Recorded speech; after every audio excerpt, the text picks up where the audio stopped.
કચ્છના માતાના મઢમાં મા આશાપુરાના સ્વયંભૂ બેસણા છે. માન્યતા કંઈક એવી છે કે આજથી લગભગ 1500 વર્ષ પહેલા દેવચંદ નામે મારવાડનો કરાળ વાણિયો કચ્છમાં વેપાર માટે ફરતો હતો. તે દરમિયાન જ્યાં હાલ આશાપુરાનું મંદિર છે ત્યાં આસો મહિનાની નવરાત્રિમાં માતાજીની સ્થાપના કરી અને ખૂબ ભક્તિપૂર્વક આરાધના કરી અને એની જ ભક્તિના આશીર્વાદથી અમારા કચ્છની કુળદેવીનું પ્રાગટ્ય અહીં થયું. મા આશાપુરા કચ્છના પ્રમુખ દેવી દેવતાઓમાંના એક છે.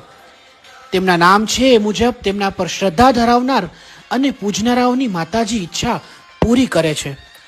ખાસ વાત કરું તો નવરાત્રિમાં લાખો ભક્તો પગપાળા આવીને માના દર્શન કરે છે. કચ્છ, વાગડ, સૌરાષ્ટ્ર, ગુજરાત અને હવે તો દેશ વિદેશમાંથી લોકો નવરાત્રિમાં દર્શનાર્થે આવે છે. સમગ્ર દુનિયામાં જે કચ્છીઓ વસે છે તે કચ્છમાં આવીને મા આશાપુરાના દર્શન કર્યા વિના પોતાની કર્મભૂમિ પર પાછા ફરતા નથી. સમગ્ર કચ્છની કુળદેવીએ અનેક પરચા પૂરીને પોતાના અસ્તિત્વની હાજરી પૂરી છે. માની મૂર્તિ કોઈએ ઘડી નથી. અમારી મા તો પોતે પ્રગટી છે સાહેબ.